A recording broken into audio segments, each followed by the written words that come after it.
6 Americans still held by the regime is right now hanging in the balance. Chief National Security Correspondent Jennifer Griffin has the update live from Washington for us. Hello, Jennifer. Hi, Sandra. Well, another key issue, as you mentioned, that remains unresolved with Iran, whether the White House will press for the release of 6 Americans still wrongfully detained by the Iranian government. At least 2 of those Americans remain in the notorious Evin prison. Kamran Hekmati, a 61-year-old Jewish Iranian-American grandfather from Long Island. Hekmati was visiting family in Iran last spring when he was arrested over a trip to Israel 13 years ago for his son's bar mitzvah. And 49-year-old journalist Reza Valazadeh, who worked for Radio Free Europe for 10 years and returned in 2024 to care for his parents. Fox News obtained this audio of Reza from inside Evin prison. Even if treating our diseases is a big demand, it would have at least asked the Iranian authorities to reduce not all the physical pressure and mental torture against us in captivity, but at least some of it.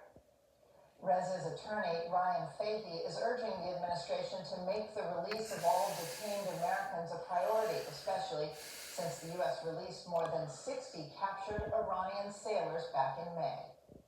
It's so difficult for me to reconcile how it is that the U.S. can release these sailors without anything in return. We're allowing a grandfather to be held for the crime of visiting Israel 14 years ago. I think this is low-hanging fruit. The administration ought to really focus on getting this deal done.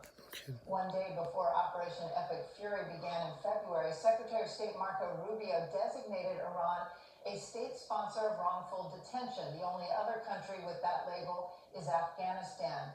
Quote, the Iranian regime must stop taking hostages and release all Americans unjustly detained in Iran.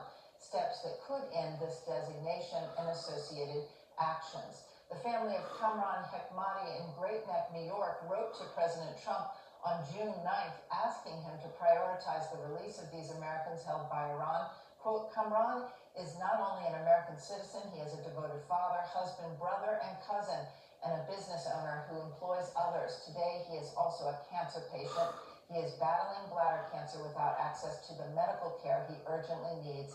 Every day matters. Back to you, Sam. My goodness, we pray for all those Americans. Jennifer Griffin, thank you. Be sure to like and subscribe for all the Fox News latest on YouTube and catch full shows streaming now on Fox 1.